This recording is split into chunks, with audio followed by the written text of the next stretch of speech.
حي على الفلاح.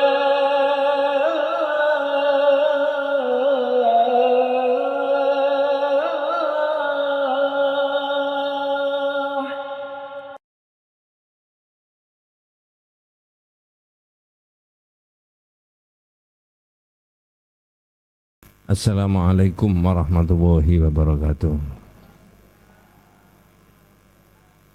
Bismillahirrahmanirrahim. Innal hamdalillah nahmaduhu wa nasta'inuhu wa nastaghfiruh wa na'udzu billahi min syururi anfusina wa min sayyiati a'malina. May yahdihillahu fala mudilla lahu wa may yudlil falan tajida lahu waliyyan mursyida. Asyhadu an la ilaha illallah wahdahu la syarika lah wa asyhadu anna Muhammadan abduhu wa rasuluhu la nabiyya ba'dah. Allahumma shalli ala Muhammad wa ala ali Muhammad kama shallaita ala Ibrahim wa ala ali Ibrahim wa barik ala Muhammad wa ala ali Muhammad kama barakta ala Ibrahim wa ala ali Ibrahim fil alamin innaka Hamidum Majid. Amma ba'du. Ma'asyiral muslimin rahimani wa rahimakumullah, usikum wa nafsi bi taqwallahi faqad faza man ittaqa. Ibu-ibu yang dirahmati Allah Subhanahu wa taala, para jamaah dan kita semuanya yang sempat hadir. Kita ini sebagai orang yang beriman kepada Allah Subhanahu wa taala. Ada banyak keterangan berkaitan dengan Allah itu. Saya tak membaca isinya kitab yang lain dulu, baru nanti nyambung di apa yang akan dibahas. Ada penjelasan, i'lam rahimakallahu annahu yajibu alaina ta'allumu arba'i masail. Al-ula al-ilmu wa huwa ma'rifatullahi wa ma'rifatu nabiyhi wa ma'rifatu dinil islami bil adillati. Ketahuilah wahai saudaraku kaum muslimin bahwa wajib bagi kalian itu untuk mengetahui tentang 4 hal dan mengerti tentang 4 hal. Apa saja 4 hal itu? Pertama adalah al-ilmu. Orang Islam itu harus pakai ilmu. Tapi dalam kitab itu diterangkan ilmu tentang apa? 1, ma'rifatullahi, yaitu mengerti tentang Allah. Yang kedua, ma'rifatu nabiyhi, mengerti tentang Nabi. Nabi kita Muhammad sallallahu alaihi wasallam. Yang ketiga, wa ma'rifatu dinil islami bil adillati, mengerti tentang agama Islam pakai dalil. Jadi mengerti tentang Allah juga pakai dalil, mengerti tentang Nabi juga pakai dalil, mengerti tentang agama juga pakai dalil. Oh, kalau begitu kewajiban kita berilmu tentang 3 hal itu hukumnya wajib apa sunnah? Wajib. Berikutnya, wajib itu fardu ain apa fardu kifayah? Kemudian fardu ain itu apa penjelasannya? Pengertiannya apa? Kewajiban individu atau kewajiban beberapa orang yang mewakili individu? Pertanyaan yang penting. Kemudian di masyarakat itu banyak enggak orang yang kemudian bergairah ingin mengetahui agamanya, mengetahui nabinya, dan mengetahui tentang Allah? Banyak mana yang bergairah mencari ilmu dengan yang tidak? Lalu jenengan ini termasuk yang bergairah apa tidak? Oh, hebat.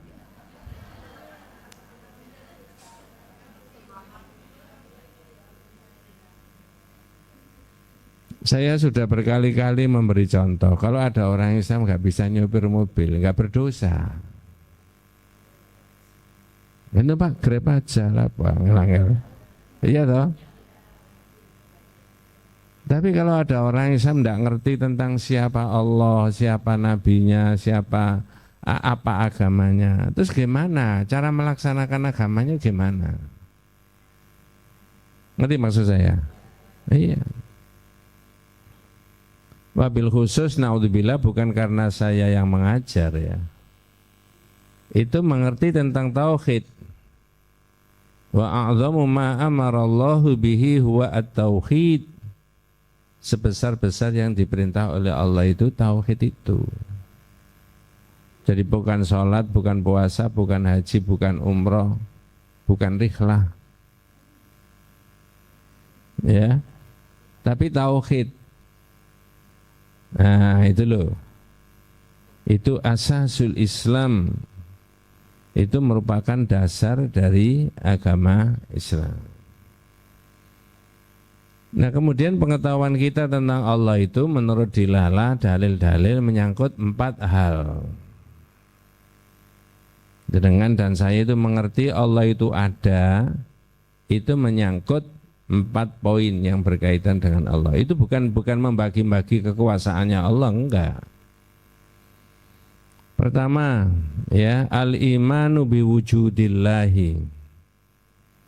Iman bahwa Allah itu ada wujudnya. Betul ya? Halo? Boleh dibayangkan begini? Tidak boleh. Boleh digambarkan dalam bentuk begini? Tidak boleh. Tapi diyakini ada enggak? Ada. Ya. Karena ada Allah itu kemudian semua menjadi ada. Bahkan sebelum kata-kata ada itu ada, Allah itu ada dulu. Ngerti maksudnya? Ya. 2. Al-imanu birububiyatillahi. Iman tentang kepada Allah itu, tentang Allah itu yang menciptakan, yang mengatur. Coba saya cek dengan masih ingat apa tidak. Di depan saya ini ada air, bukan untuk diminum. Kalau air ini dimasukkan di freezer jadi apa? Es. Kenapa? Saya kasih jawaban, pilih salah satu di antara 2. Semuanya harus bisa. Pertama jawabannya, karena sak pinter orang sekarang itu membuat alat yang menyebabkan air itu bisa beku. A. Saya ulangi, ketika ada air dimasukkan di freezer, bagaimana lalu besoknya jadi beku? Gimana keterangannya? A, misalkan, pinter Pak orang sekarang itu, beda zaman orang-orang zaman Mojopahit. Dulu nggak ada freezer itu, begitu pinternya orang sekarang buat alat yang namanya freezer. Kalau kita butuh es, tidak usah repot-repot. A. B, waduh di dalam air ini ternyata ada hukumnya Allah Pak. Ya, sak pintar-pintarnya orang buat alat yang namanya freezer, kalau di dalam air ini enggak ada hukumnya Allah, air tidak akan beku. Masyarakat pada umumnya yang A apa yang B? Masyarakat? Jenengan? Oh, hebat.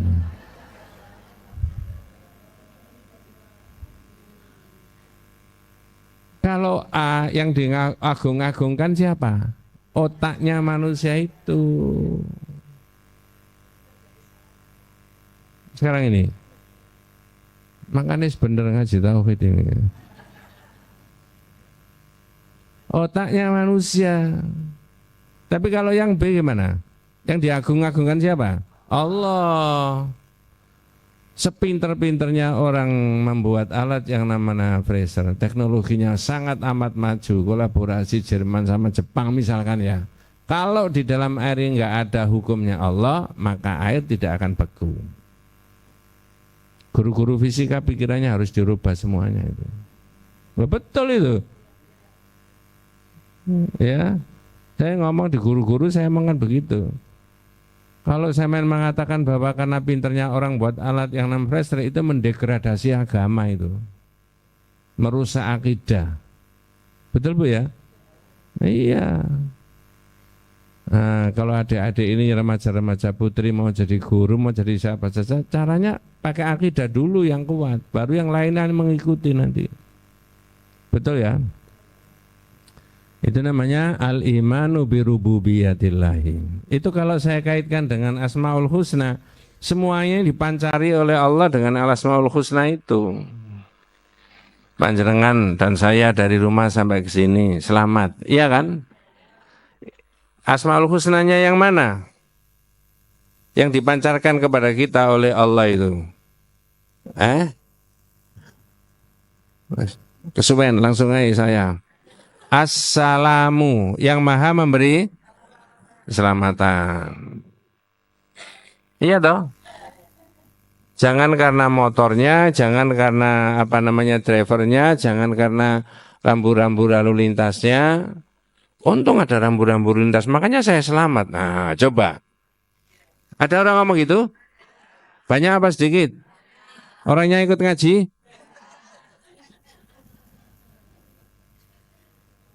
Loh, kalau ikut ngaji nggak apa-apa, nanti diperbaiki imannya. Itu loh, kok enggak? Ya, itu. Enak. Bertauhid itu harus dengan yang menggembirakan, menyenangkan. Ya. Itu namanya al-imanu birububiyatillahi. Jangankan yang fenomena alam di dalam diri manusia ini loh, jenengan dan saya itu loh. Ya. Kalau tensinya masih 120/100, katanya Pak Dokter, Bu Dokter masih normal. Itu bukan ilmunya Pak Dokter, mempelajari daripada hukumnya Allah yang ada di dalam diri manusia. Betul ya? Dites kolesterolnya, ternyata bisa sampai berapa? Oh, di bawah 200, masih normal. Itu hukumnya Allah. Manusia itu mempelajari, berjuta-juta manusia dipelajari, lalu dibuat kesimpulan hasilnya kayak begitu. Hebat ini Pak, alatnya Pak. Kalau alatnya itu loh. Yang hebat itu siapa? Tapi ada enggak orang keceplosan itu alatnya yang hebat, dokternya yang hebat, makanya saya cepat waras? Ada? Ada. Jangan-jangan sampean yang gitu itu ya. Zaman dulu maksudnya ya kan, sebelum ngaji ya. Nah, iya. Bu Sari, mohon maaf, ini saya selalu memotivasi, mestinya ukurannya Surabaya, masjid besar, sejak tahun 70-an masjid ini sudah mega, mestinya ngaji itu penuh ibu-ibu di situ semuanya, gairah orang Surabaya datang semuanya. Betul ya? Nah, iya. Gak sesesaan model kayak begini ini. Ya. Ya, itu. Jadi saya ulangi keimanan kita kepada Allah. Al-imanu biwujudillahi. Iman menyangkut wujudnya siapa? Allah. Yang kedua tadi rodok bertele-tele, yaitu iman tentang rububiyatillahi. Allah yang mengatur. Bukan benda, bukan barang, bukan orang, bukan wali, bukan syekh. Enggak. Nggak bisa, justru mereka diatur. Nah, bisa jadi diatur kok sama Allah. Itu loh. Ya. Yang ketiga, al-imanu biuluhiyatillah. Iman terhadap apa? Ilahiyahnya Allah. Satu-satunya zat yang berhak disembah adalah siapa? Allah. Coba tak cek. Terjemahkan dalam bahasa Indonesia, la ilaha illallah. Apa bahasa Indonesianya? Masih ada yang salah. Kalau begini, la ilaha illallah. Tambah salah. Iya. Kalau jenengan mengikuti kitabnya, la ma'budu bihaqqin illallah. Tidak ada zat yang berhak disembah. Kecuali siapa? Siapa bilang nggak ada Tuhan? Tuhan itu banyak. Iya toh? Bisa benda, bisa barang, bisa orang, bisa uang. Halo? Bisa. Bahkan bisa dirinya sendiri. Merasa dirinya itu sumber daripada segala kebenaran dan kebaikan, lalu orang dipaksa mengikuti dia terus. Padahal itu nabrak hukum dan syariatnya Allah. Betul ya? Nah, di situ. Kemudian yang keempat, al-imanu bi asma'ihi wa sifatihi al-husna. Yaitu beriman kepada nama Allah dan sifat-sifat Allah yang apa? Husna, yang bagus, yang baik. Nama Allah itu semuanya apa? Baik. Nama Allah itu antara nama, sifat, dan perbuatannya sama. Kalau nama Allah baik, sifat Allah baik. Kalau sifat Allah baik, perbuatan Allah baik. Tapi ada nggak perbuatan Allah yang ditimpakan kepada manusia lalu dirasakan manusia tidak enak? Ada. Namun demikian juga tidak boleh suudzon. Kalau manusia beda, Bu. Namanya bagus belum tentu sifatnya bagus. Ya, belum tentu juga perbuatannya bagus. Tapi orang memberi nama putra-putrinya dengan nama yang baik boleh dan itu harus, gitu. Wallahu a'lam. Sekarang kita lanjutkan membahas bagian di kitab itu, bagian yang ke-9, betul Mbak Lia ya? Mudah-mudahan tidak salah paham ya ini ya. Nanti bisa kemana-mana, tapi saya menghormati dan menghargai kalau ada yang berbeda pendapat. Tapi saya mengikuti pendapat yang ada di dalam kitab ini, mengikuti sesuatu yang saya yakini benar. Sebelum membahas itu ya, di kitab yang lama itu ada penjelasan. Ya. Sepintas saja ya. Ada seorang pendeta Yahudi yang datang kepada Nabi. Ini maksudnya menghina Nabi. Tapi oleh Nabi malah dibenarkan. Kalau itu yang benar ya dibenarkan. Apa omongannya pendeta? Ya Muhammad. Nah ini bukan sahabat itu. Karena ngomongnya apa? Ya Muhammad. Kalau sahabat manggilnya gimana? Ya Rasulullah. Orang mulia satu-satunya ya. Jadi kalau mertuanya sendiri manggilnya gimana? Tetap ya Rasulullah. Abu Bakar, Umar, ya Rasulullah itu. Tidak boleh ya Muhammad. Apalagi mat, nah itu sampai sana. Tidak boleh. Ya. Ini ya Muhammad, inna najidu annallah yaj'alu samawati ala isba'. Muhammad, dia bilang. Saya itu kalau menemukan di kitabmu itu katanya Allah itu menjadikan langit-langitnya itu di atas satu jari. Wal ardhina ala isba', bumi juga di atas satu jari. Wasyajara ala isba', pohon-pohon juga di atas satu jari. Wal ma'a ala isba', dan air juga di atas satu jari. Wathara ala isba', tanah juga di atas satu jari. Wasairul khalqi ala isba', dan seluruh makhluk di atas satu jari. Fayaqulu, kemudian Allah dawuh, anal malik, aku adalah penguasa. Saya tanya dulu. Satu jari ini menurut pendeta ini jari-jarinya siapa? Saya itu sudah ngotot-ngotot kok tidak didengarkan ini. Hah? Ada pendeta datang ke Nabi, lalu pendeta itu ngomong, Muhammad, aku kok mendengarkan, aku kok membaca dalam kitabku bahwa Allah itu Tuhanmu meletakkan langit di atas satu jari, bumi di atas satu jari, air di atas satu jari, tanah di atas satu jari, pohon di atas satu jari, dan semua makhluk di atas satu jari. Jarinya siapa? Emangnya Allah punya jari?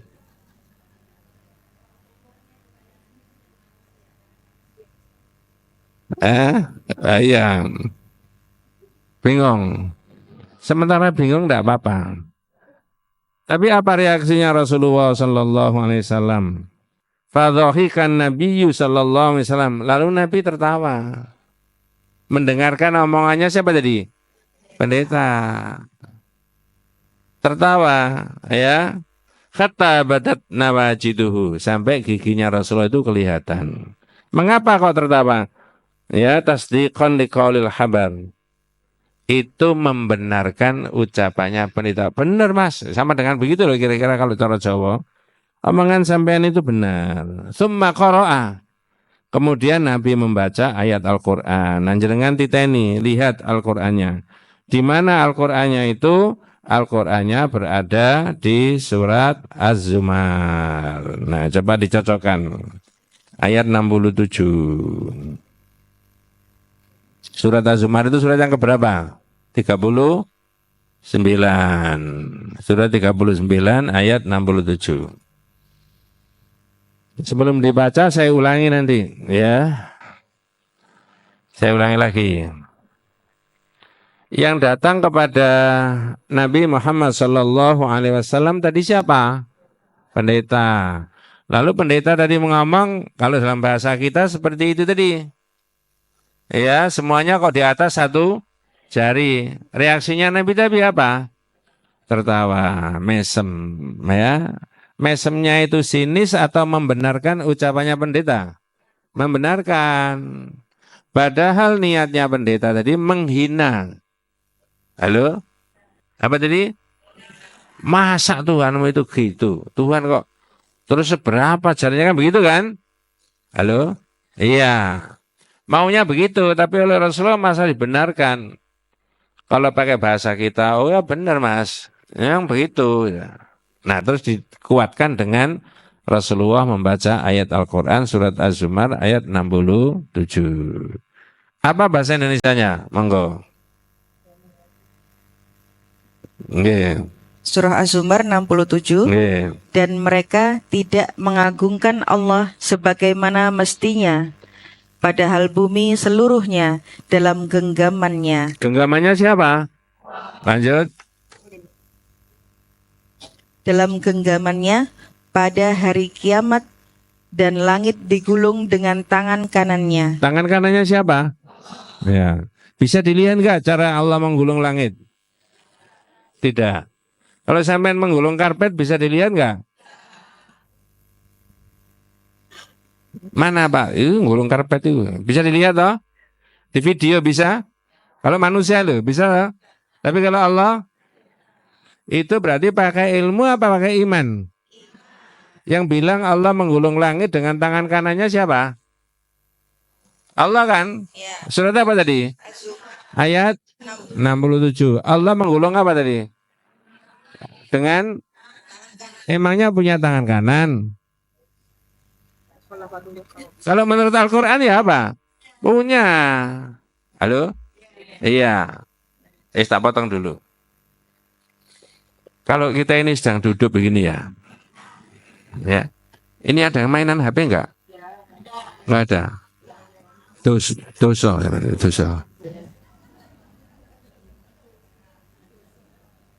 Oh iya, dosa ya.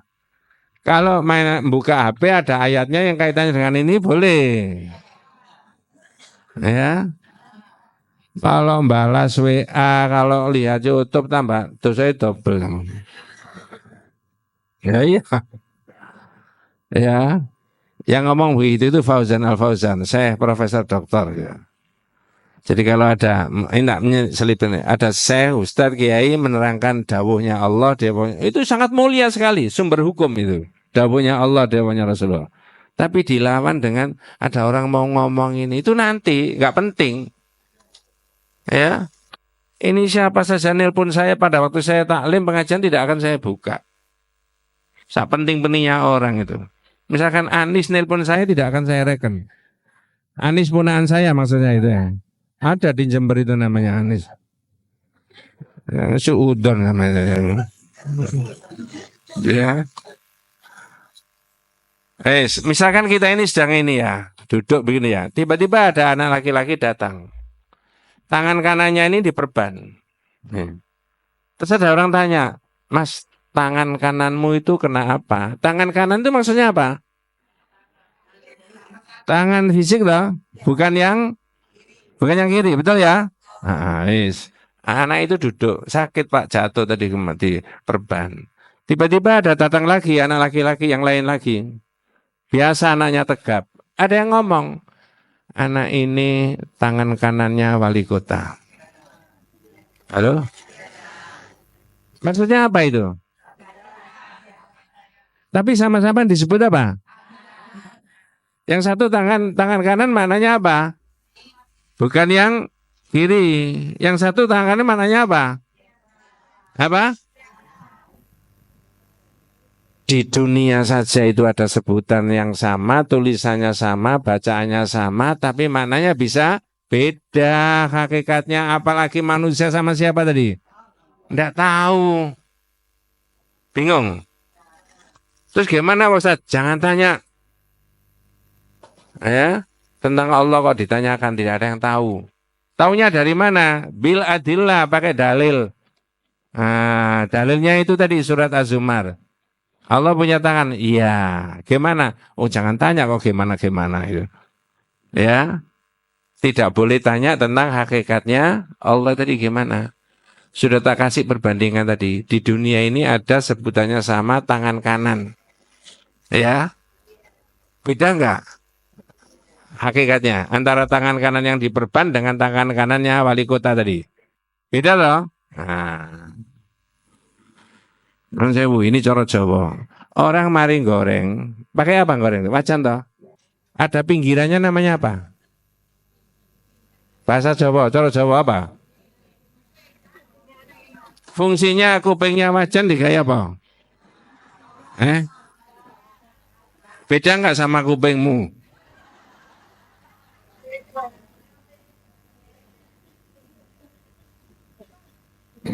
Beda kan? Tapi sama-sama disebut apa? Nah.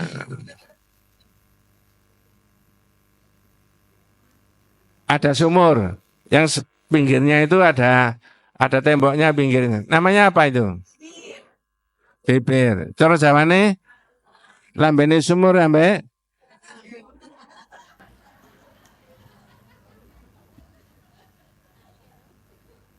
loh iya betul itu. Makanya Bu, di Quran itu ada penjelasan begini. Saya tidak bahas nanti balik ke kitab ya. Dengan dan saya tidak boleh tidak harus pakai dalil. Apalagi tentang Allah itu tadi. Ya. Makanya tadi saya sebutkan ma'rifatullahi wa ma'rifatu nabiyhi wa ma'rifatu dinil islami bil adillah. Misalkan ada begini. Wa yabqa wajhu rabbika dzul jalali wal ikram. Ya, dan tetap kekalah wajah Tuhanmu. Wajahnya siapa? Allah. Berarti Allah punya. Terus gimana? Nah, berarti sudah masuk pelajarannya, tapi sedikit. Enggak tahu. Tapi ada enggak? Ada. Kalau ada orang ngomong gini, mohon maaf. Loh lah kalau Allah punya wajah, itu berarti kan ada brengosnya.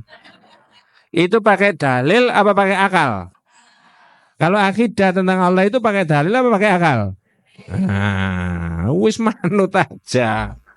Itu loh. Tapi saya tetap menghargai kalau ada yang berbeda pendapat dengan isinya kitab ini. Ngerti maksudnya ya? Iya.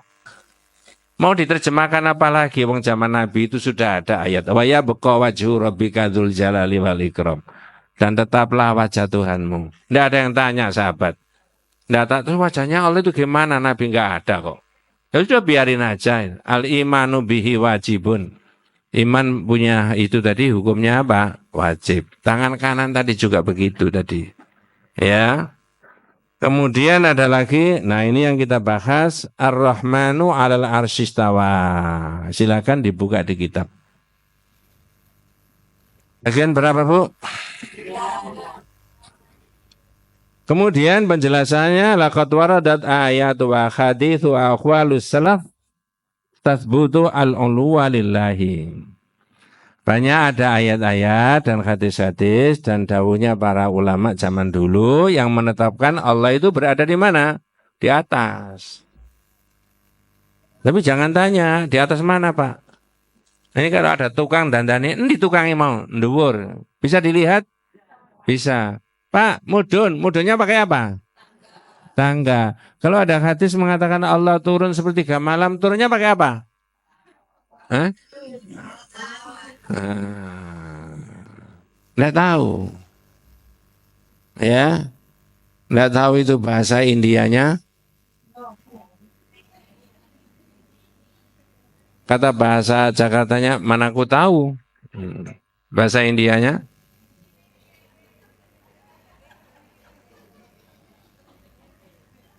Nggak betul itu ya. Apa dilalahnya? Dalil-dalilnya kalau Allah itu berada di atas dan di arsy.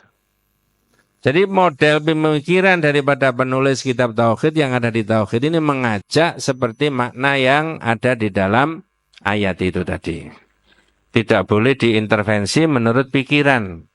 Ngerti maksudnya? Tidak boleh diintervensi menurut apa? Pikiran. Mengapa? Karena tentang Allah. Coba tak kasih perbandingan ya. Benar nggak Bu, neraka itu panas? Kata siapa? Kata dalil toh? Kata Quran hadis toh? Berapa derajat? Nggak tahu. Tapi percaya nggak? Percaya itu pakai melihat, pakai video, apa pakai iman? Tentang Allah pakai apa? Di situ. Ya, makanya orang Islam itu jenengan dan saya itu jangan menyatakan bahwa ya ini mudah-mudahan tidak salah.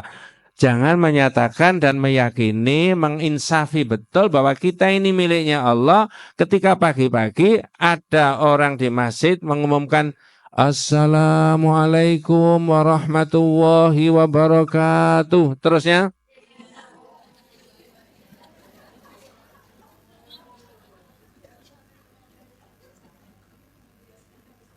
ngerti maksudnya? Loh kok menyadari dan memahami bahwa kita ini miliknya Allah ketika sudah mati. Apakah segar bugar ini kita ini tidak miliknya Allah?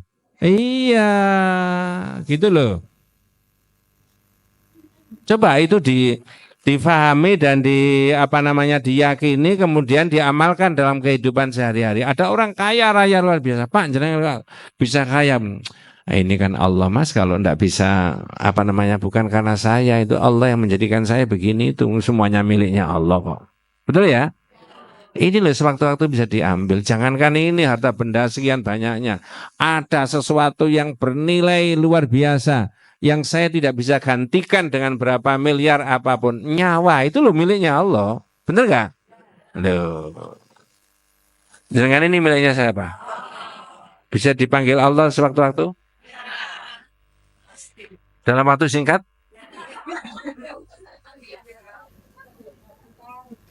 Mudah-mudahan kita diberi umur panjang yang barokah. Iya, orang nggak bisa tahu, Bu. Jadi kesadaran kita ini miliknya Allah itu jangan ketika ada orang mati. Sudah tak kasih gambaran. Ini para pejabat misalkan, kalau dia mengerti tauhid, Pak, jenengan wena Pak bisa menentukan ini segala-galanya. Ya jawabannya sama dengan itu. Ya, Allah ini kan cuma Allah saja Mas, wong saya itu miliknya Allah, jangan jabatan. Wong yang duduk di jabatan itu loh miliknya Allah, sewaktu-waktu bisa dipanggil kok. Betul ya? Kalau orang Islam dari Sabang sampai Merauke pikirannya kayak begitu, aman nggak negaranya? Sekarang sudah aman? Belum. Berarti perlu ngaji tauhid lah itu. Perlu. Ya. Di situ. Jadi pakai dilala, pakai dalil-dalil ada 1, 2, 3, 4 dan seterusnya itu banyak sekali. Pertama adalah qala Allah Ta'ala ilaihi yas'adul kalimut thayyibu wal amalus sholihu yarfa'u. Surat apa itu, Bu? Fatir. Ayat yang ke-10. Yang belum punya kitab saya rasa bisa diikuti aja. Tapi kalau mau ya sebenarnya harus diupayakan punya kitab. Ya. Harganya tidak seberapa tapi manfaatnya banyak enggak? Ya, jenengan beli sekali itu bukan hanya seumur hidup. Ya, bisa 2 umur hidup. Bagaimana enggak bisa 2 umur hidup? Mamanya juga pakai kitab itu, putranya juga pakai kitab itu. Betul ya? Insya Allah awet kitabnya daripada orangnya. Nah iya benar kan? Nah, iya. Orang Islam itu kalau mau maju ya, mohon maaf ya Bu ya. Beli kitab, beli buku itu harus lebih diutamakan daripada beli bakso. Mohon maaf tukang bakso, mohon maaf ya. Beli yang lain-lain, pakaian itu. Bener gak? Nanti mewah ini pakaiannya ini ratusan harganya, beli buku 40 aja enggak mau. Ada begitu Bu? Nggak di sini orangnya. Kalau nanti misalkan bulan depan diumumkan ada pembagian kitab tauhid gratis, ini enggak muat ini. Ya. Wong bisa sendiri, kenapa kok nunggu gratisan, ya kan? Iya loh, enggak masuk akal bisa orang Islam itu. Ya. Orang Islam itu kekayaannya itu ilmu. Betul ya? Tapi tidak banyak orang yang memandang begitu, itu belum banyak. Ya, namanya kaya itu ya punya ini, punya harta itu. Boleh, tapi ini penting juga itu. Surat Fatir ayat yang ke-10. Apa terjemahnya bahasa Indonesianya? Monggo, Mbak. Kepadanya lah perkataan-perkataan yang baik naik, dan amal yang soleh dinaikkannya. Dinaikkan kemana amal soleh itu? Amal soleh dan perkataan yang baik, yang bagus ya. Al-kalimut thayyib dinaikkan kemana? Yang menilai itu amal kita itu siapa yang mengetahui tadi? Berarti ini dinaikkan kemana? Nah, kalau ada orang kamu bekerja, kemudian laporan nang Pak Lurah. Mana kantornya Pak Lurah? Sana sebelah selatan. Orang yang lapor ini ke arah mana? Dan ya tadi saya ngomong, kalau ada orang bekerja, lalu sudah selesai bekerja, laporan Pak Lurah. Di mana Pak Lurah? Di kantor. Kantornya mana? Sebelah selatan. Orang ini lapor ke arah mana? Tapi kalau ke arah ngalor, orang ini gimana? Salah toh? Ke arah mana orang ini? Kenapa saya main ke selatan? Mau lapor Pak Lurah. Kemana? Pak Lurahnya di sana.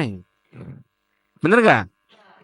Ini amal soleh dan ucapan-ucapan yang baik, kalimatnya baik, naik kemana? Naik ya ke atas kan?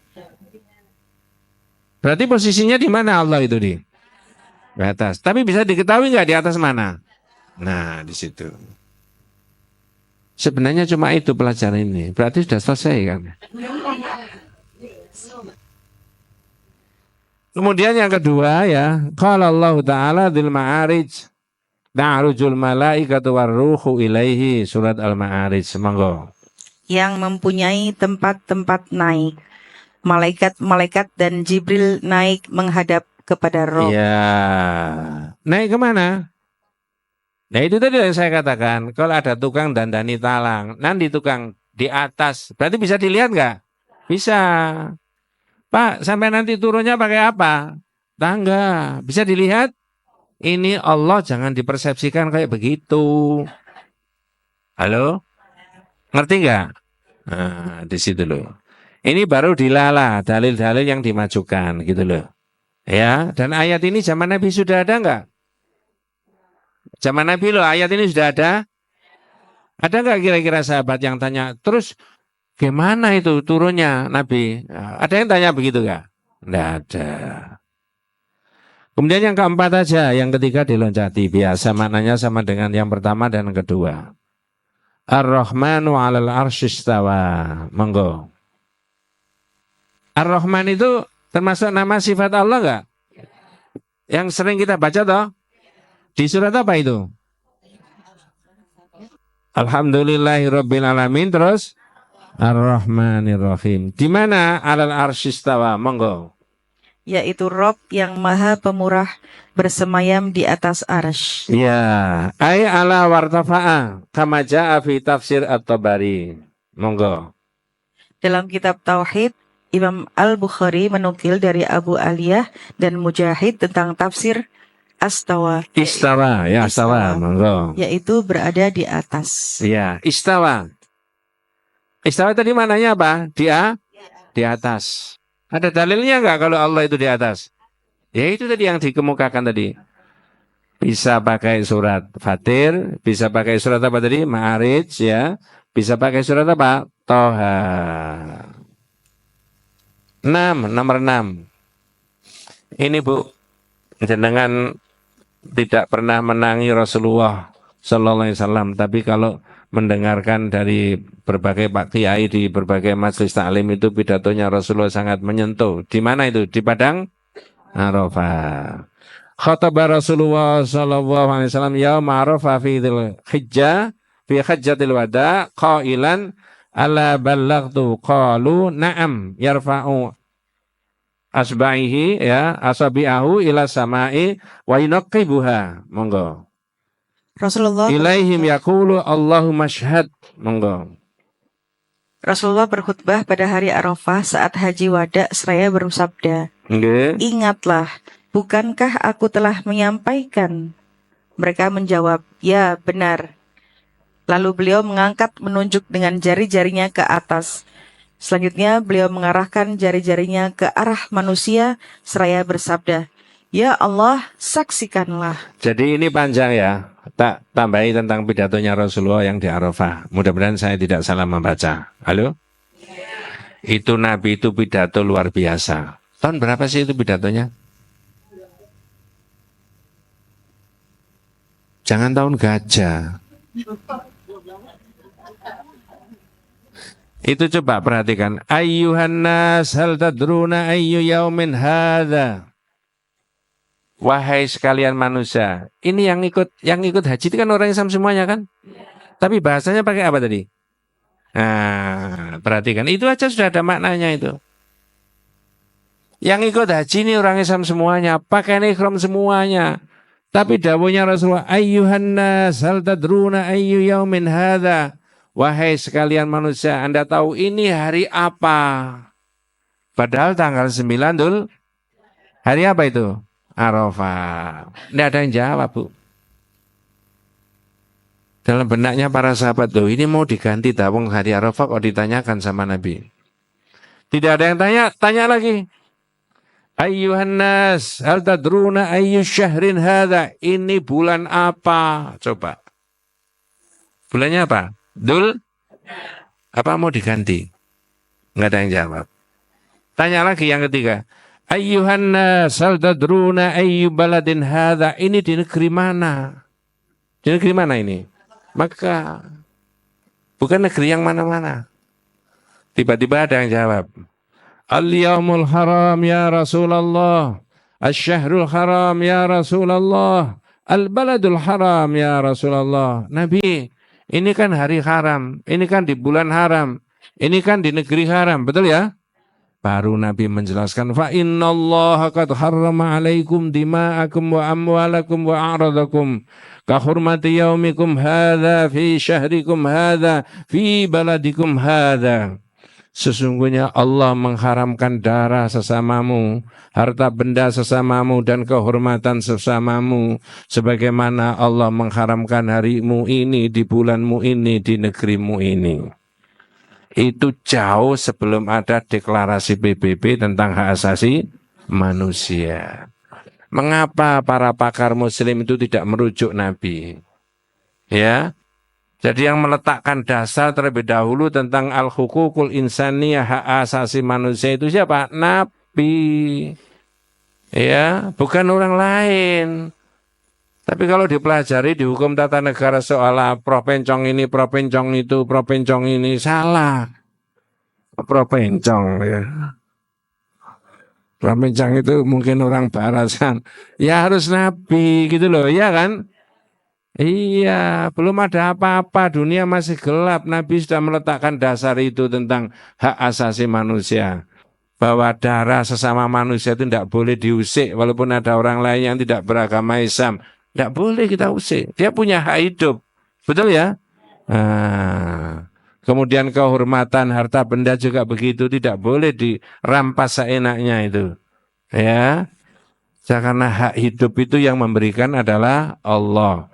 Di atas hak hidup itu kemudian ada hak ini, hak itu, hak macam-macam gitu loh. Ini Nabi yang meletakkan dasar itu. Baru kemudian itu tadi yang dibaca. Allahumma syhad. Ya Allah, saksikan kan. Ini ujung jarinya Rasulullah menunjuk kemana itu? Apa? Allahumma syhad. Begini kira-kira. Kemana? Atas. Tapi dimaknai oleh beberapa mufasir. Oh, berarti Allah itu di mana? Atas. Cuma nggak tahu. Jangan tanya di atas mana. Ya. Itu kan sama dengan Fir'aun itu ngomong sama tentaranya sama itu. Tolong saya buatkan bukan piramid ya bangunan yang sampai tinggi ke atas. Nanti saya tanai, lihat tuh hanya Musa. Katanya di sana. Coba begetuti kayak ngono ya. Iya toh? Itu menghina Nabi Musa. Ya. Tolong saya buatkan tempat yang tinggi itu. Ya. kayak menara tinggi gitu. Nanti setan naik. Musa kok bilang katanya Tuhannya di sana. Ya, orang begini minta diapakan itu? Ya? Ngenyek itu menghina Nabi. Benar itu, Bu. Di Quran ada begitu. Makanya sama Allah, Fir'aun itu diapakan? Tenggelam. Matinya tenggelam. Padahal dia nggak naik kapal feri itu. Sebenarnya Fir'aun itu sempat tobat itu sebelum mati. Betul ya? Amantu bi Rabbi Musa wa Harun. Oh, kalau begitu saya tak beriman kepada Tuhannya Musa dan terlambat nggak? Kenapa dia tidak ketika masih memangku jabatan zaman dulu, masih jadi raja? Padahal dia memangku jabatan dari jadi raja itu lebih dari 1 periode. Saya tidak tahu, entah benar nggak itu ya kira-kira. Itu kalau ukuran orang sekarang kan bisa itu terlambat. Ya, kenapa enggak dulu-dulu? Ya, begitu. Jadi Rasulullah tadi menunjuk kemana? Itu Masya Allah, jenengan itu kalau mengikuti pidatonya Nabi itu ada kalimat yang begini. Ya, fa inni la adri la'alli la alqakum ba'da ami hadha bihadzal mauqifi abadan. Wahai sekalian manusia, saksikan, dengarkan apa yang saya sampaikan. Saya tidak tahu, barangkali saya tidak akan ketemu lagi dengan Anda semuanya setelah tahun ini di tempat ini untuk selama-lamanya. 9 Dzulhijjah. Setelah Dzulhijjah bulan apa? Muharram. Setelah Syahr Muharram, Safar. Setelah Safar, lo kok ndak hafal gimana itu? Sing diapari kan Suro, Safar, Mulud, Ba'da Mulud, Jumadil Awal, Jumadil Akhir, Rejab, Ruwa, Poso, Syawal, Selo. Bulan ke-12 itu Dzulhijjah. Sekarang Muharram. Setelah Muharram Safar. Setelah Safar Rabiul. Tanggal 12 Rabiul Awal itu Rasulullah wafat. Masya Allah ya. Dunia ini berubah ke arah kebaikan dalam banyak aspek kehidupan itu karena ada Nabi. Betul ya? Makanya dalam kitab yang lain itu ada keterangan apa? Allahu khalaqana wa razaqana wa lam yatrukna hamalan bal arsala ilaina rasulan faman ata'ahu dakhalal jannah wa man asahu dakhalan nar. Allah itu yang menciptakan kita, Allah yang memberi rezeki kita dan tidak meninggalkan kita terlantar. Jadi manusia itu tidak ditinggalkan begitu saja. Bal arsala ilaina rasulan. Buktinya kalau Allah itu tidak membiarkan manusia terlantar, Allah mengutus rasul. Untuk kepentingan siapa? Di situ. Ya, ada rasul maka ada masjid, ada orang kumpul ya. Nanti bapak-bapak sendiri, ibu-ibu sendiri, ada orang pakai hijab yang bagus, ada orang akhlaknya baik. Ini karena Nabi semuanya. Ya, yang diutus oleh Allah itu tadi. Nah, kemudian yang ke-8, kemudian yang ke-8 ya. Oh, yang ke-7 dulu. Wa qala sallallahu alaihi wasallam innallaha kataba kitaban qabla yakhluqal khalqa inna rahmati sabaqat ghadabi wa huwa maktubun indahu fawqal arsy. Monggo. Sesungguhnya Allah telah menulis suatu kitab tentang takdir sebelum Dia menciptakan makhluk. Saya potong dulu. Kita ini sudah ditulis enggak? Tahu enggak? Nggak tahu. Ada yang salah sampai hari ini? Nasib kita itu ada yang salah enggak? Rezeki kita ada yang keliru? Ada pertanyaan tapi enggak enak ditanyakan di masjid. Enggak apa-apa ya? Tahu lagi. Apakah rezeki kita sampai lahir sampai hari ini itu ada yang keliru? Nasib kita ada yang keliru? Nah ini yang saya enggak enak tadi. Enggak apa-apa ya? Naudzubillah min dzalik. Suami kita keliru enggak ya?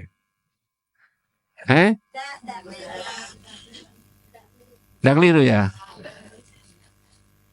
Tapi ada enggak orang keceplosan ngomong gitu? Kamu dulu mau tak dapatkan ini loh gak gelem, salahmu dewe. Ada begitu? Itu kalau jenengan yang ngomong gitu, itu tobat loh. Halo? Ngerti maksudnya? Oh, takdirnya Allah begini kok, zaman dulu masa digetuni aja itu loh, iya kan? Oh, kalau begitu sudah apanya? Takdir. Besok sudah ditakdirkan nggak? Tahu nggak? Nggak tahu. Maka ketentuannya Allah itu tidak ada yang salah.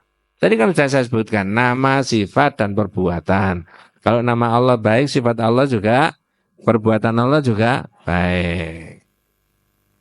Yes. Jadi sesungguhnya Allah itu telah menulis ketentuan takdir sebelum Allah menciptakan seluruh alam. Betul ya? Lanjut Mbak. Monggo. Inna rahmati sabaqat ghadabi. Sesungguhnya rahmatku mendahului murkaku. Jadi Allah itu lebih dahulu rahmatnya yang didahulukan. Jangan ketemu orang, ketemu siapa aja begitu. Jangan emosinya dulu. Harus sikap yang baik, yang ramah, yang ini. Ada putranya jenengan habis membersihkan kasur ini bersih, ganti spray baru ya. Ternyata putranya panjenengan, anak saya misalkan, atau bukan orang lain ya. Habis mandi, ya anduk yang masih kotor dipakai mandi sama katoon ditaruh di atas itu tadi kasur. Itu yang didahulukan itu rahmanya kita kepada anak kita apa emosinya? Eh? Eh? Ngomennya dulu. Oh, makanya datine kayak ngene iki. Kalau Allah tadi rahmatnya dulu apa marahnya dulu? Masya Allah. Allah itu rahmatnya dulu. Kalau kita? Hah? Emosi. Niru siapa itu? Kalau suruh meniru Allah, apanya dulu mestinya? Rahmatnya dulu. Ayo sayang, ini kan bukan tempatnya di sini. Nanti lain kali jangan taruh sini sayang. Ya. Oh iya mah tadi lupa. Ada mama yang begitu kira-kira? Kira-kira ini ya. Ini benar Allah itu rahmat dulu. Masya Allah. Tidak di sini tempatnya sayang. Kalau anduk itu ditaruh di sana. Nanti biar kena matahari kering lagi. Yang kotor taruh di sini. Oh ya malu pak. Ya anak ganteng anak sayang. Nah gitu loh ya. Bener gak bu? Benar. Nanti sampai putranya dewasa tuh. Waduh mama itu luar biasa itu. Memang kira-kira oleh-oleh ngaji antara nih. Nah gitu. Enggak ustadznya enggak penting gitu. Iya benar bu. Masya Allah. Jangan punya cucu, punya anak kecil yang ngutangnya yang baik-baik. Ya anak pinter, anak cerdas gitu loh ya. Besok jadi ulama yang besar ya sayang. Ya. Ini walaupun belum bisa apa-apa ya dikutang begitu. Tiba-tiba dikutangnya beda. Sambil gini anak. Ya. Mbak sampai lenggak-lenggak gini. Ini cucunya siapa? Anaknya siapa re? Anaknya bendino, anaknya sopa, anaknya sopa.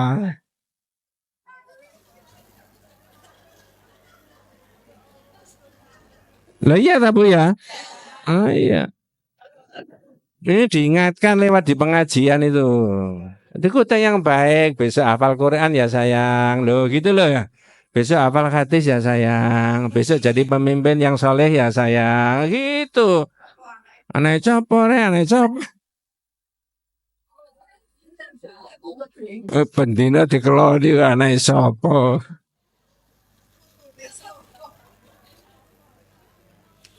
Masya Allah, astagfirullah wa atubu ilaik. Ini loh Bu, nikmatnya orang kumpul sama-sama solihah itu ya kan?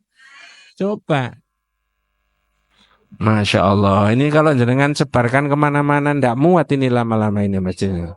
Gimana Bu Sari kalau ndak muat ini? Oh, jadi solusinya ya. Iya betul. Kita harap nanti Al-Falah ini jadi ikonnya Surabaya, taklimnya pengajian ya. Itu ya. Kita lihat banyak wajah-wajah yang baru itu. Tandanya apa? Belum punya kitab ya.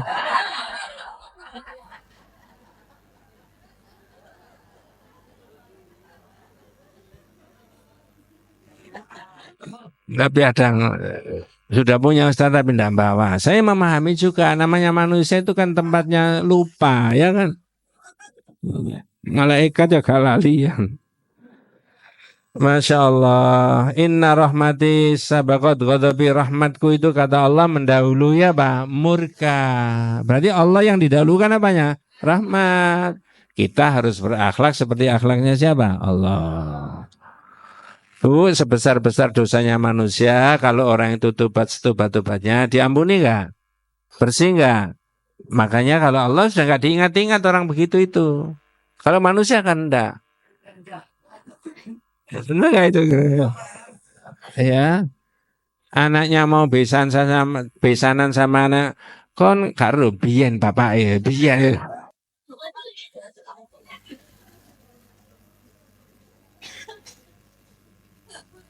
Ya sudah orang mau jadi baik sekarang kok jadi ingat-ingat aja. Masya Allah. Fahuwa maktubun indahu faqal arsy. Ia tertulis di sisinya di atas arsy. Ya. Kemudian yang ke-8, wa qala sallallahu alaihi wasallam ala ta'manuni wa ana aminun man fis samai. Ya'tini khabaru sama sabahan wa masaan. Monggo. Apakah engkau tidak percaya kepadaku? Padahal aku adalah kepercayaan zat yang ada di langit. Setiap pagi dan sore hari datang kepadaku kabar dari langit. Iya. Jadi kalau panjangan ditanya, menurut iman kita, iman pendekatannya pakai dalil, Allah itu di mana?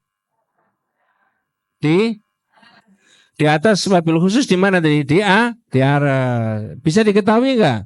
Tidak. Tapi percaya enggak? Kenapa enggak percaya? Ada dalilnya.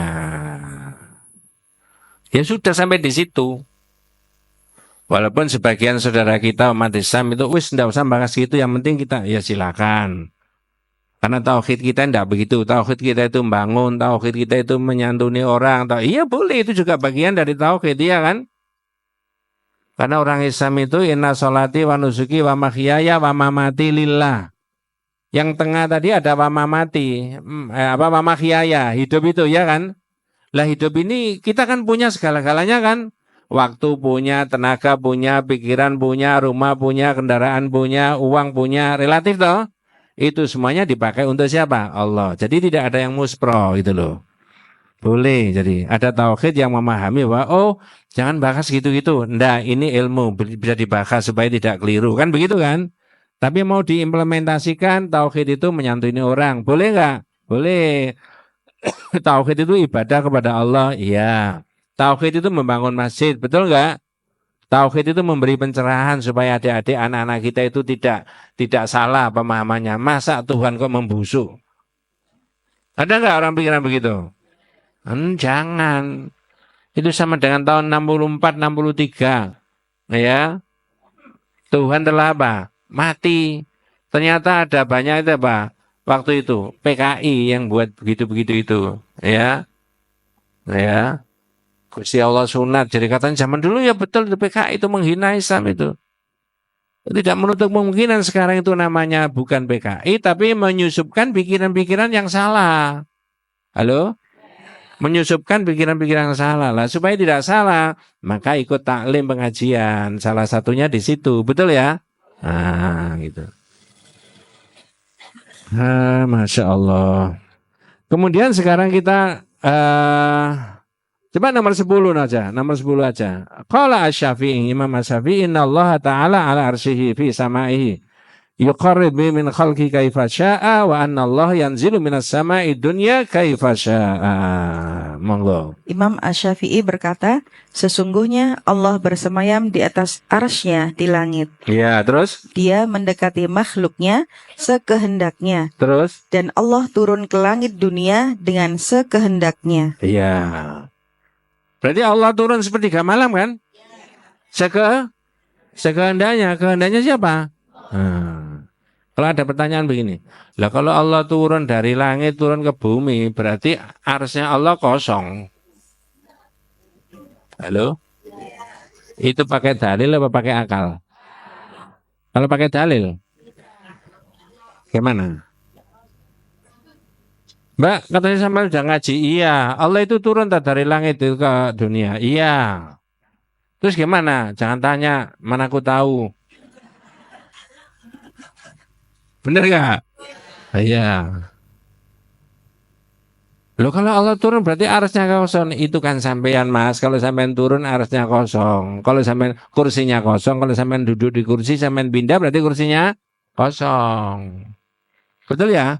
Itu manusia kan? Nah, coba lihat yang nomor 12. Nah ini jawabannya panjenengan. Ya. Su'ila al-Imam Malik an kaifiyat istiwa illahi ala arsyihi. Nah ini seorang ulama besar luar biasa ya. Masya Allah, mudah-mudahan putra-putrinya panjenengan, cucu kita semuanya ada yang Allah jadikan ulama besar. Iya Bu, jangan pesimis ya. Dikudang cucunya itu, ngutangnya jangan kundang zaman dulu ya, kayak tadi yang katakan. Nah, ya. Anak isopo. Ya betul itu, ya. Karena setiap ucapan ini bisa bagian dari apa? Doa. Besok jadi ulama, besok jadi wah gitu loh. Gimana? Ya hafal hadis. Kono sing ngomong hafal tauhid ngono ya. Nomor 12 suila al-Imam Malik an kaifiyat istiwa illahi ala arsyihi. Monggo Mbak. Imam Malik ditanya tentang cara istiwa atau bersemayamnya Allah di atas arasy-Nya. Ya, apa jawabannya Imam Malik? Faqala, kemudian Imam Malik jawab, ini jenengan pedomani yang ini. Bukan karangan saya, nggak bisa ngarang, tapi ini luar biasa Imam Malik itu, ya. Apa kata Imam Malik ketika ditanya tentang Allah bersemayam di ars, ya? Jadi misalkan dalam taklim begini, dalam pengajian, kemudian ada salah seorang dari santrinya, muridnya, Imam Malik tanya, Mama natum mastawa alal ars. Apa maknanya Allah itu bersemayam di ars? Atau kaifa istiwa illahi ala arsihi? Bagaimana caranya Allah bersemayam di ars? Itu seorang ulama besar ditanya begitu, jawabannya ada 4. Ada berapa? 4. Jenengan insya Allah bisa berpedoman sama ini. Apa saja 4 itu? Jawabannya Malik. 1. Ia lalu menjawab, istiwa itu telah dipahami pengertiannya. Ya. Kalau manusia beristiwa duduk di situ bisa dilihat nggak? Misalkan kalau ada, mohon maaf saya sebutkan, binatang duduk itu, kucing itu, bisa dilihat? Sama-sama disebut duduk kan? Itu kucingnya siapa duduk di situ? Betul ya? Itu temannya siapa duduk di situ? Bisa disebut ya duduk, manusia duduk ya? Bisa dilihat? Nah, berarti tentang duduknya sudah dimengerti, begitu itu. Antara binatang sama manusia beda. Ini penjelasan Imam Malik yang pertama. Tapi jangan ngambil yang pertama saja. Harus dirangkai dari yang keempat itu tadi. Saya ulangi, jangan ambil yang satu saja. Tapi harus diapakan? Dirangkai, disatukan. Al-istiwa maklum, kata Imam Malik. Mas, namanya istiwa, bersemayam itu sudah mengerti. Kalau binatang kayak begitu, kalau sampean di situ, kalau saya begini. Lanjut, yang kedua, yang berikutnya. Sedang cara visualisasinya tidak diketahui. Nah, itu yang penting, itu di garis bawah Ibu. Atau di di pelungkering. Di garis bawahi boleh, di garis atasi juga boleh.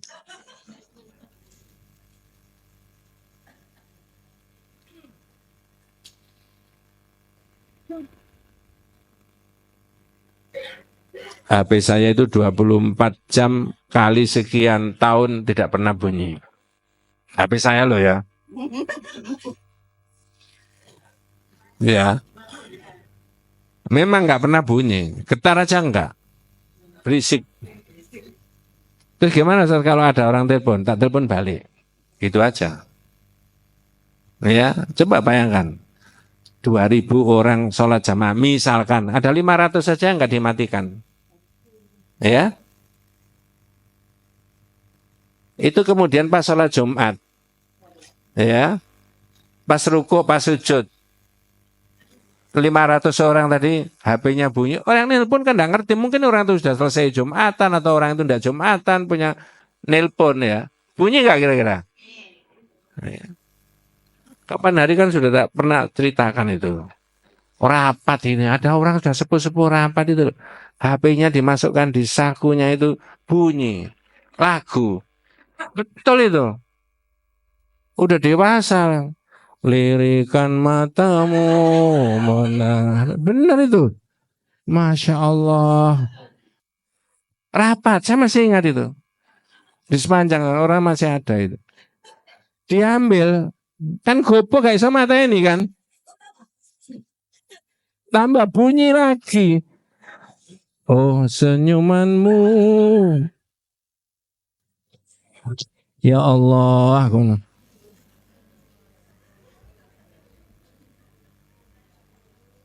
Benar itu, ya itu lagunya. Ustadz kok hafal? Saya nggak ngapalkan, cuma kedengaran ilmu ngiling terus mulian. Nggak niat. Ustadz kok ngapal no lagu itu gimana? Itu yang enggak lah. Ya. Kemudian al-kaif majhul. Ini Bu yang penting Bu. Apa tadi Mbak Ila? Sedang cara visualisasinya tidak. Itu dalilnya panjenengan majhulun, tidak. Apa tadi Bu? Tidak. Bahasa Arabnya apa tadi? Majhulun. Al-kaif majhulun. Coba semuanya. Al-kaif majhulun. Al-kaif majhulun. Al-kaif majhulun. Al-kaif itu kaifa. Bagaimana caranya?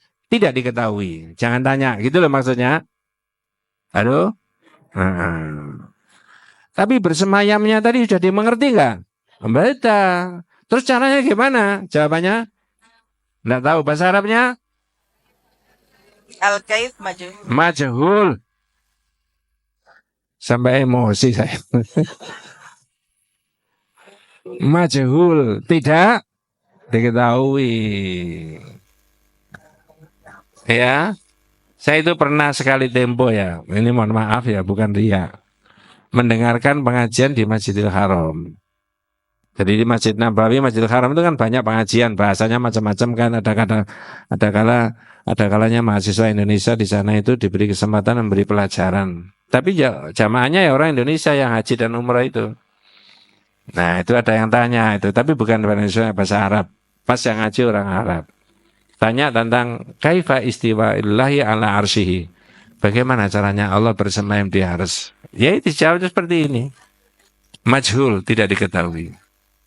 Kalau pakai bahasa Indonesia, syekhnya itu menerangkan begini. Gini Mas, saya ini nggak pernah tahu bagaimana caranya Allah bersemayam di ars. Makanya saya nggak bisa menerangkan ke sampean. Halo? Kalau pakai bahasa Indonesia, saya masih ingat, syekhnya itu ya begitu. Saya itu Mas, tidak pernah tahu bagaimana caranya Allah itu bersemayam di ars. Makanya saya nggak bisa menerangkan. Betul nggak? Nah. Terus berikutnya, yang ketiga. Beriman kepadanya adalah wajib. Nah, kenapa kau wajib Bu? Sudah 3 tadi jawabannya. Kenapa kau wajib? Ada di dalam Quran. Halo? Berarti semua yang ada di dalam Al-Quran bisa diimani nggak? Bukan hanya diimani, tapi wajib diapakan? Diimani. Ar-Rahmanu 'alal arsy istawa. Allah itu bersemayam di arsy. Sampai iman. Hukumnya apa? Wajib. Allah di mana? Di arsy. Hukumnya wajib. Iya. Kenapa? Wah, ada di Quran kok. Nah, gitu. Berikutnya, terakhir. Mempertanyakannya adalah bid'ah. Nah, maksudnya kata Imam Malik, wasu'alu bid'atun. Ayat begini-begini zaman Nabi sudah ada nggak? Halo? Udah jelas ada, wong nabinya masih hidup waktu itu menerangkan sendiri. Tapi tidak ada sahabat yang tanya kepada Nabi tentang makna dari ayat ini. Halo? Makanya kita menurut penulis kitab Tauhid ikuti saja seperti yang diajarkan oleh Nabi kepada para sahabat. Tidak ada yang tanya, ya sudah. Pakai apa? Iman. Jadi pendekatannya pakai 4 tadi. Pertama, al-istiwa maklum, namanya istiwa itu sudah dimaklumi, sudah dimengerti. Kemudian yang kedua tadi, caranya bagaimana? Majhul, tidak diketahui. Terus, beriman tadi hukumnya apa? Wajib. Mengapa kau wajib? Ada di Quran. Kemudian yang terakhir, pertanyaan itu dianggap apa? Baru maksudnya zaman Nabi ayat ini sudah ada, tapi tidak ada orang yang kemudian bertanya kepada Nabi bagaimana tadi. Kalau kamu hari ini baru tanya, kata Imam Malik, itu baru mas pertanyaanmu itu. Nah, terakhir jawabannya wallahu a'lam. Kita tutup dengan doa kafaratul majelis. Subhanakallahumma wa bihamdika asyhadu an la ilaha illa anta astaghfiruka wa atubu ilaik. Assalamualaikum warahmatullahi wabarakatuh.